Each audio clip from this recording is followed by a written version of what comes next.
There we go. Okay, thanks again for joining, everyone.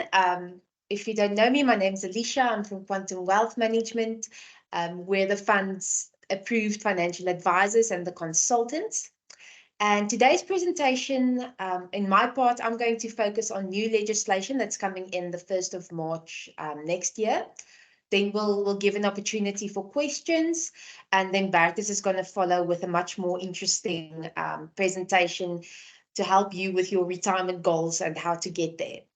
So I'm going to focus firstly on what the new two-part retirement system is. Government calls it a two-part system. I say it's three parts, but I'll explain that a bit more. We'll look at what happens to your funds that you've already saved come the 1st of March next year. Talk about seeding capital and then the features of the two parts. So from 1st of March next year, your contributions to the pension fund is going to be split between two pots. 2/3 is going to the retirement pot and 1/3 into your savings pot. So just to give you an example, if you're contributing 1,200 Rand a month, that means 800 Rand is going to your retirement pot and 400 Rand to your savings pot. Okay. Everything that you have in the pension fund on the 1st of March and the investment growth that you're still going to get on that pot is not going to be affected by the new legislation. So we're calling this the vested pot, and we're ring fencing that, and all the current rules apply. So because the current rules apply, that means you cannot withdraw from this pot unless you leave the service of the ARC. So let's say you resign, you're dismissed, or you retire. Only at those stages can you get access to this pot. Then also, lastly, we're not making any future contributions to your vested pot because, as I mentioned now, it's going to, your contributions is going to be split now between the savings and the retirement pot. You will, however, have the opportunity once off to make a small contribution from your vested pot to your savings pot. This contribution is what we call the seed capital, and it's going to be the smaller of either 10% of your pension benefit value as at the 1st of March or 25,000. So to give you an example, if we have two members, the one has R1 million in the pension fund next year, March, 10% of that is 100,000. So he can only seed 25,000 to his savings pot because that's the smaller of the two amounts. Member B, he has 150,000 in the pension fund.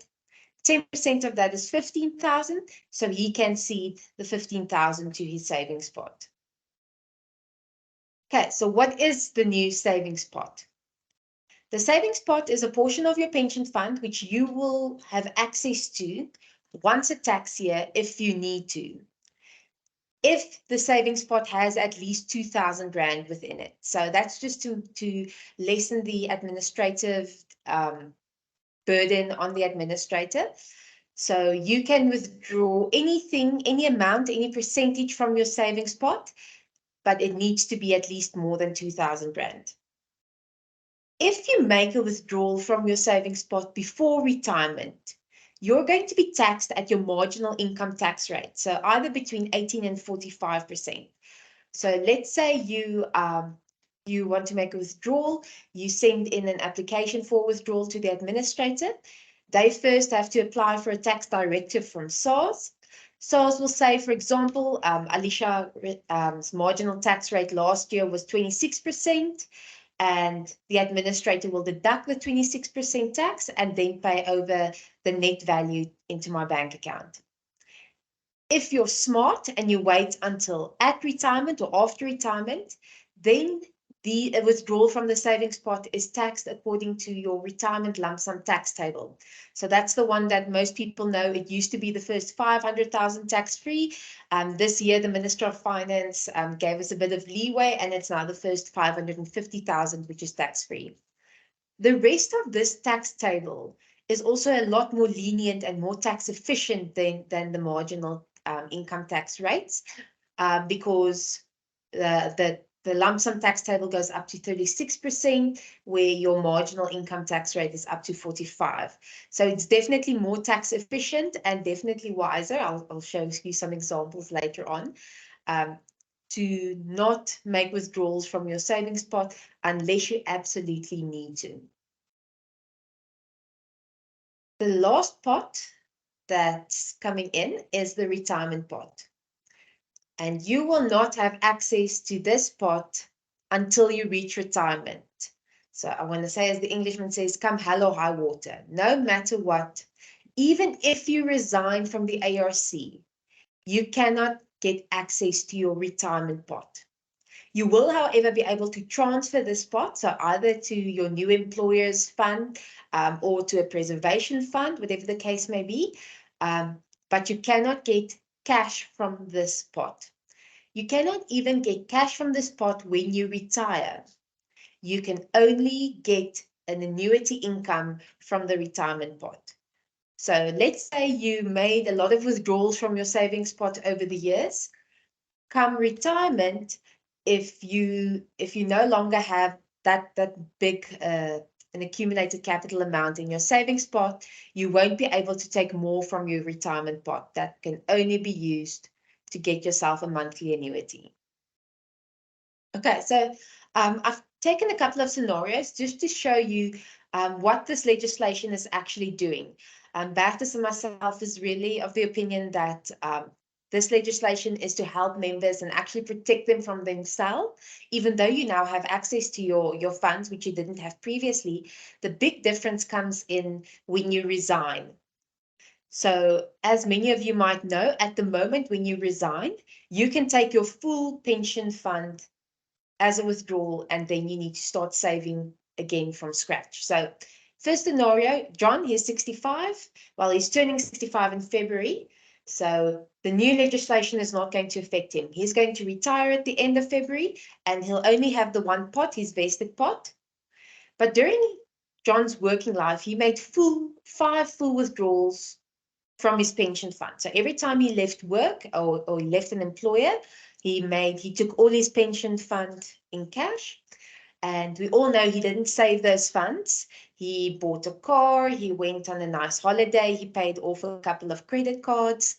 And each time, starting at the new employer, he had to start from scratch. And this is what happens. Let's go. So 5 withdrawals over his lifetime.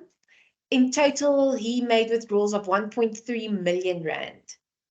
And at retirement, now at 65, he only has 1.35 million rand in his pension fund. So just to give you an idea, that can give him a monthly income of roughly around 6,700 rand a month. Now, I don't know about you, but I know what my medical aid costs, and I know that this is not going to cut it. So next scenario, Jack is 25. He's only going to start working on the 1st of March. So he's not going to have his vested pot. From the beginning, we're going to split his contributions 1/3 into the savings pot, 2/3 into the retirement pot. Exactly the same as the previous member. He's also going to make 5 withdrawals over his working lifetime, so between the age of 25 and 65. But because the new legislation applies to him, he can only take the savings out of his savings pot. So what he does is every time that he changes jobs, he withdraws his full savings pot, but his retirement pot remains untouched. And this is the impact. So at exactly the same times as the previous member, he makes his 5 withdrawals. And in total, it's still 1.2 million that he can withdraw. But as you'll see in the graph, there's a little dip every time, but it's not a dip all the way back to 0.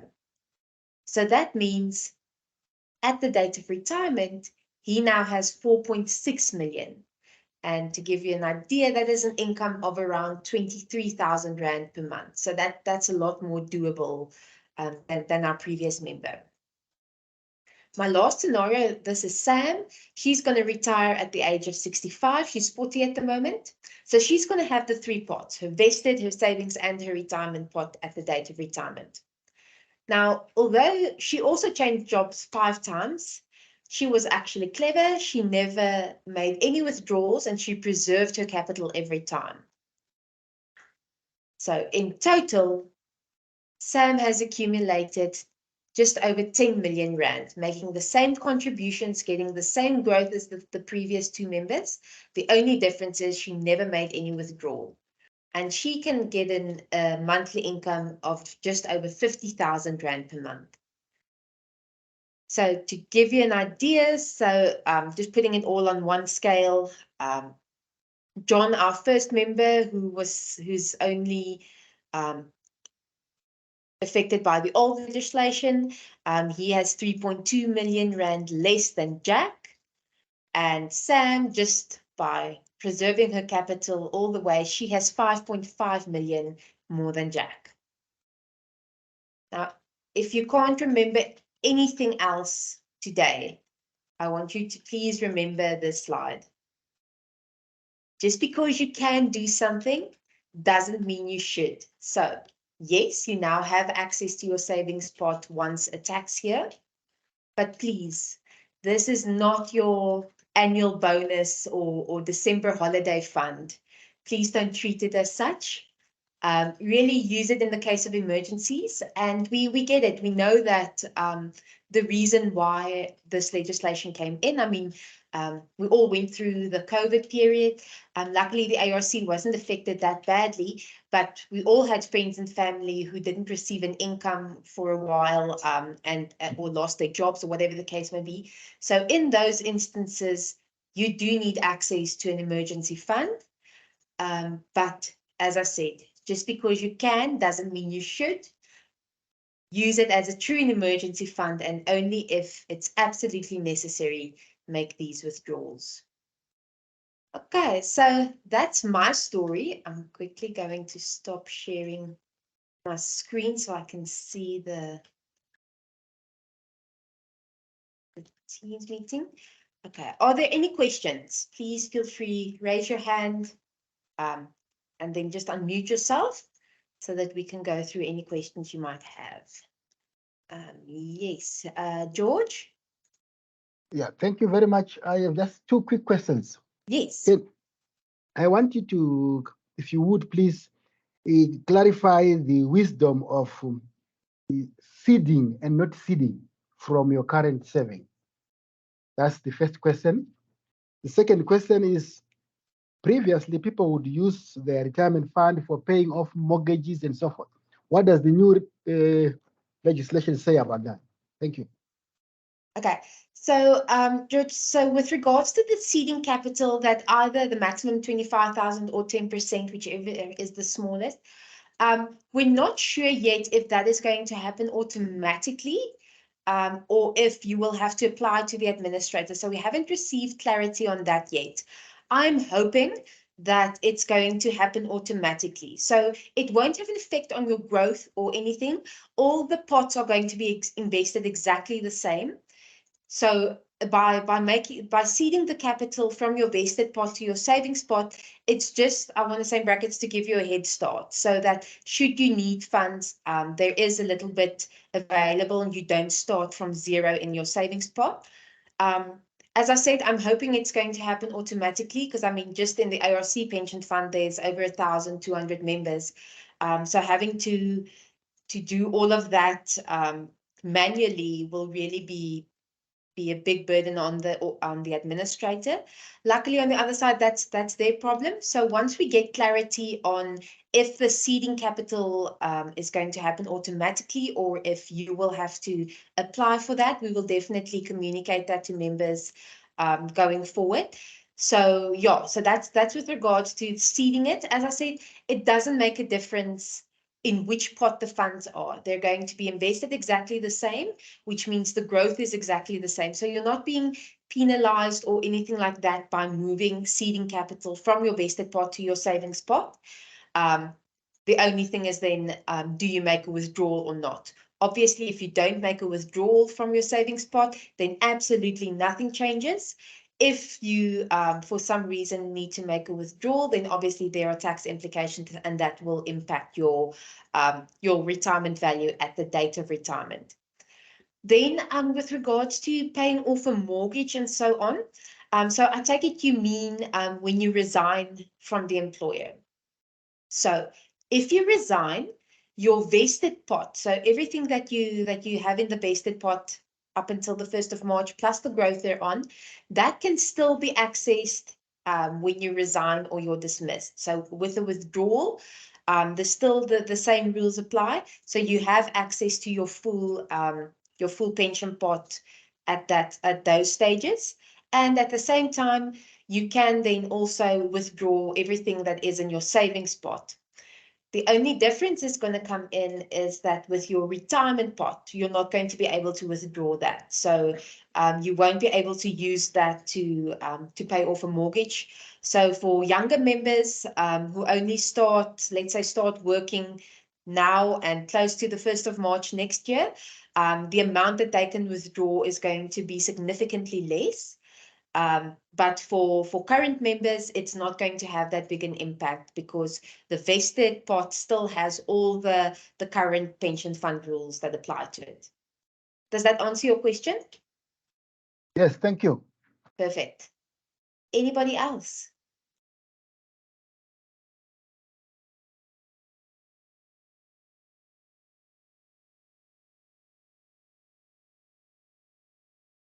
Okay, I am going to leave my contact details in the chat.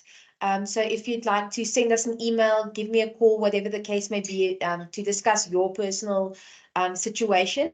I'm now going to hand over to Bertus. And then afterwards, we're in any case going to stay on the line if you would like to ask a question when there are less people on the call, whatever the case may be. So thank you so much for joining. Please stay. As I said, Bertus's presentation is a lot more entertaining than mine was. So we'll talk again later.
Good morning, everyone. I'm just quickly going to start the screen share here and just check with Alicia that everything is working. And then we'll get the second part of the show started. Okay, good morning, everyone. Thanks for being here. Thanks for taking the time. I'm sorry that we had to have a little bit of a disruption there in the beginning. But I think it's also quite fitting because sometimes you plan something and the game just changes a little bit and we need to adapt. Alicia and I, when we had this first setting, and we like, what do we want to sit and talk with the clients? And we decided rugby is quite, quite topical at the moment. And we thought, how do you win a retirement World Cup? Because when it comes to rugby, it's a game of tight margins. It's not easy. If I had to summarize it, it's staying disciplined, not knocking on at any opportunity, having great coaches, great leadership, and obviously playing to your own strengths. And I think that would be the difference between winning and losing. So, the second question we quite often get, what's this winning recipe? If I do this one thing right, will I win? And there's no one answer fits all solution. That just is not how it works. But there are three common errors and three mistakes that we see that creep into our clients, investment game plan.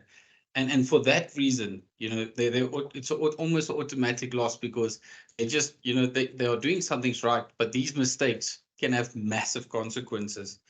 So getting on to the first mistake, the most common mistake we see, if my PowerPoint will allow, there we go. The first one is just simply not having a game plan. As Benjamin Franklin put it, yeah, if you fail to plan, you're planning to fail. And we can see that, if you haven't had this first sitting, this first discussion, this first, what is my retirement plan? If you have no plan, it's extremely difficult to start somewhere, if you're not knowing in which direction you're heading. So, what would be the answer to this problem? The answer is time. Time is absolutely you as the investor's absolute best friend. So I've taken two examples which I think are absolutely relevant, and we will share the slides, and you're more than welcome to contact Alicia or myself for more information. But we kind of always see two types of investors. So investor number one starts investing with R1,000 a month for 10 years, and we assume the growth will be 10% yearly. You'll take note that this investor, when he's 46, he has his first million. When he's 54, he has his second million. And by age of retirement, his 120,000 Rand investment is worth 3.5 million. Investor number two, and I did do a little bit of writing here. Investor number two is the most common investor that we see. And we really do, feel with our clients here, age 20 to 30 is where we really see life happens. Life expenditures, weddings, first overseas holidays, purchasing your first house and car, and just getting into the grind of what it's like to be an adult. The difference is quite stark, and it paints quite a bleak picture. You have an investor that invests R1,000 a month for 30 years, not 10 years. Your capital investment is now not 120,000, it's 360,000. You have your first million when you're 53, and at age of retirement, you're 2 million. Massive difference, same period. The difference just being the one investor gave money time to invest, and the second investor, had to play catch up. It's extremely tough to play catch up. The second most common error we see, and I call this the unforced error, the knock-on, quite prevailing at this year's World Cup. Alicia touched on that. The picture here is resetting that clock at, resignation, clients withdrawing their full pension fund. There's always good reasons, and there's debt and paying off and restarting. That being said, it could have and could hurt your investment quite drastically. Alicia and I are both in agreement. The new legislation that came into effect, massive benefit, especially to our new members going forward. We obviously still have the old rules, and the members close to retirement, it's the same, what's happening. And even if you do find yourself a little bit confused, speak to Alicia and myself. I regard the legislation in this instance to be the TMO, the match official. We are the investors, we're all playing the same game, but sometimes you just need the match officials to come in. Why is that fair? Is this a fair tackle, fair movement, fair try? We believe in this instance, the legislation got it right 100%. They're not always going to get it right, but in this instance, we firmly back it, and we do assume that we're going to see massive benefits to the members going forward. There's more than one legislation we need to take into account here. There's one piece of legislation right now, which is of vital importance to you, the members, the investors, and it's one that you guys could be using to your benefit. And I call this the Kirtley Arendse benefit. And the reason being quite simple. Kirtley Arendse is what I believe to be one of the best upcoming wingers. And his job on the rugby field is simple. Avoid tackles. Obviously try and score a try, but avoid tackles. And I say this for two reasons. His initials is KLA, Clark.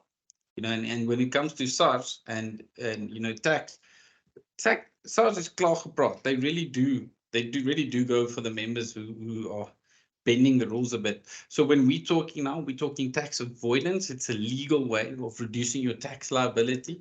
And I just want that to stick in your head. Clearly, answer, avoiding tackles, avoiding tax liability. That's what we want for our members. And the best way that you can do this is by making contributions, either to your pension fund, your provident fund, or your retirement annuity fund. Even if you make contributions which are excessive of the year, you can't even get more more of a tax reduction in you this financial year. It carries over and it never falls away.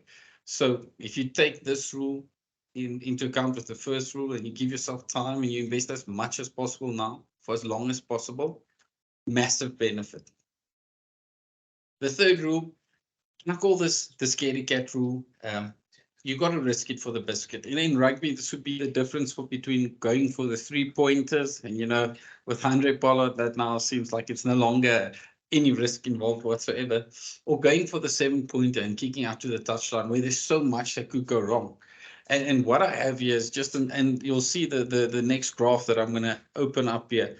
It's going to show quite thoroughly, the difference between what risking it could be and what what the difference could be investing in the JSE. And I just want to confirm with my colleague if my history of the JSE is now showing on the PowerPoint or on the Teams meeting, Stefan. Okay, that's good. That's good. So what does it mean? We now in 1950, and you've invested 100 Rand. And what is the value of 100 Rand? And now I clicked on the wrong link there. The value of 100 Rand would be 15,465 Rand. So that's simply put, if we had to take this graph and make it go forward 70 years, it's the value of investing 15,465 Rand today, and, forecasting what they'll be worth in 70 years' time. So if you had to put this money in a bank account in 1950 and we just left it, the value of this would have been 27,951 Rand. And obviously, none of us sitting here in this Teams meeting would obviously be gutted if someone had to start handing out 27,951 Rand because your grandparents invested 100 Rand in a bank account. But what's the opportunity cost? There's always that statement, but what if I'd taken a little bit more risk, calculated risk? The difference is quite stark. If you had invested in the JSE, the value of your investment would be worth 2.4 million Rand today. And I just want to zoom in on quite an important point that I do feel gets overlooked. In just this bare example, it seems quite easy, and the PDF is jumping around a little bit. Excuse me for that. But you'll see the first 10 years here, from 1950 to 1960, the inflation being the yellow line, the green line being the bank account, and the red line being the JSE. There was strongly, there wasn't a big difference. There wasn't a big deviation from that line. So only later on, when the investment got some time into it, that it started deviating. And this graph is not to scale, but you can quite clearly see, there could have been an investor who waited until 1960 and took that money out the bank account. But if he had waited any later, or if he got it wrong, or if you take into consideration what I'm about to show being the S&P 500, that being the American All-Share Index,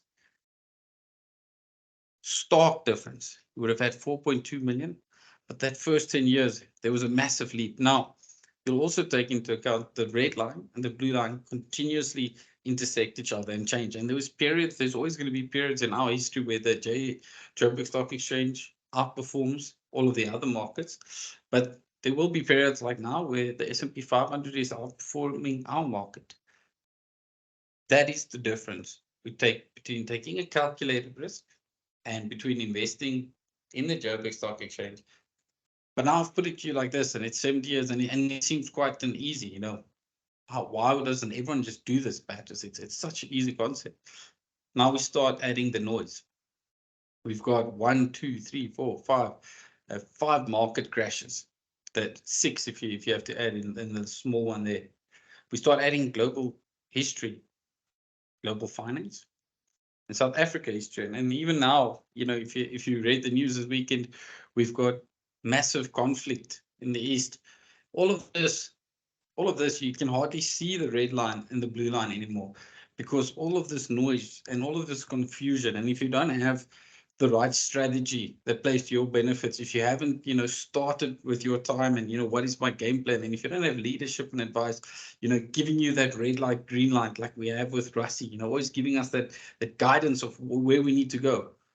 All of a sudden, this starts to look extremely daunting. So what I like to do, and then you'll see the kind of like the image that I'm trying to put through here. When I sit with my clients, I try and take away all of that uncertainty, all of that noise. Where's the market going? And I remind them of our game plan, sticking on what we believe in. Sitting with the client, just giving them that reassurance. I know if I had to draw the next 70 years, there's going to be massive market crashes. There's going to be more noise, less noise, the red line, blue line. I don't know where exactly it's going to be, but I know it's going to tell it, in 70 years time, it's going to be very much a similar story, just with differences here and there. Our goal is to keep our clients focused on what matters. And that is taking your 100 Rand over a long period, seeing those returns come through for our clients. And if anything, obviously Alicia gave you the vitals of what's changing with the legislation. But if we can get all our clients to buy and all the members to buy into this idea, your future is in safe hands and you will be winning. You will be benefiting from this. I'm just going to skip one slide that I think is more relevant right now. There we go. The opposite of taking this market risk is quite simple. Why don't we just, we saw the first 10 years, I could just leave my money in the bank account and jump onto the Joburg Stock Exchange and, vice versa. Over the last 20 years, if you take 7,017 trading days, if you stayed invested, you would have got your 14.2% return. If you'd missed the best 25 days, so if you had taken that money and left in the bank account and just missed 25 days out of 7,017 days, you'd have lost roughly about 6% growth. And as you can see, it works itself down here.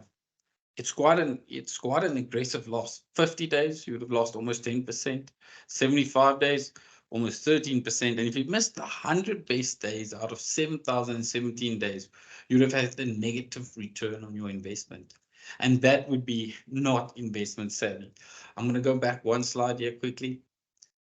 Warren Buffett would be what I see the equivalent as South African rugby. He encompasses everything about what's great about investing. So what did he do? He started investing when he was 14. When he was 30, he had his first $1 million. When he was 40, he had about 40 million. And when there was a massive growth there between 40 and 55, when he was 55 years old, which is roughly the age of early retirement in South Africa, Warren Buffett was worth $1 billion. If Warren had stopped on that day and taken his $1 billion, which I mean, it's an exorbitant amount of money. If he had stopped investing, today he's aged 93 and he's worth $120 billion. And the only significant thing that I can point out to you, all our members, is if Warren Buffett, which is now, I believe, when the last time I checked, was fourth richest man alive, if he would have lost 99% of his net worth had he stopped at 55, what does that mean for the average Joes out there? There's a massive, massive, massive time value of money and saving and encompassing those three, what do we do wrong, but how can we get it right? This is an absolutely good example of how to get it right and how not to draw too early on your investment and to leave it in the long run. Just a quick reality check, when clients do approach us and we're just starting that in game plan, that strategy, a rough figure is for every 1 million that the client gives us, we can give them a monthly income of about 5,000 Rand. So to put that into perspective, if you want 15,000 Rand at age of retirement monthly, you need to at least give us somewhere in the area of 3 million Rand. And how does that affect all the members out there? 50% can't make meets end. The other half are sitting with the adult dependent they still need to support. I call those the professional scholars. They're not leaving the house. They're burdening the parents, which is eating into the opportunity to save. And the only reiteration we can state here, invest as early as possible so we don't have to do a reality check at age of retirement. Lastly, Alicia and I have bombed all of you with a lot of information, but And you would have also, maybe for those who read a lot of news, you've seen the relevance of AI and how AI is going to change the future. So I did what anyone would do in my position. I asked AI in ChatGPT two fundamentally important questions. Firstly, can South Africa win the Rugby World Cup? Long answer short, yes. Yes, South Africa can win the World Cup, especially now that we seem to have found a number 10 that's worthy. And secondly, and most importantly, what is the best way to stay motivated? Because that's also something we see. We see our members getting excited about something, and then it just drifts off a little bit. ChatGPT says set clear goals. Secondly, understand your goals. And thirdly, visualize your success. So set goals, understand the reasoning behind your goals, and visualize a clear success. How am I going to get from point A to point B?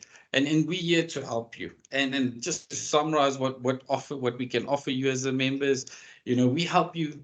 As I said earlier, we're the Rusty. We keep those emotions out of it. We keep you focused. We're here to provide you with long-term advice. A simple question could be, perhaps, Alicia, am I overinsured? Am my life policies excessive? And am I underinvested? How would I know? If I haven't set any goals, how would I know? If I'm not, asking those questions, how do I know if I'm not maybe spending too much money on my life policies? Reach out to us. That's what we're here for. We're qualified advisors. For those of you who have maybe products out there, these are the products that Alicia and I are licensed to give advice on, and we love all of the products on there. We're qualified advisors. We have low advice fees. We don't charge consultations fees. We don't charge initial fees. And we're specialists, and we're passionate in what we do and what the services that we can offer you. That being said, I know that I've spent quite a large amount of your time on this Monday morning. Thank you for your time. We truly appreciate it. We're here to help you. Alicia and I normally joke when we say the only silly question out there is just not reaching out to us, not sending us that email.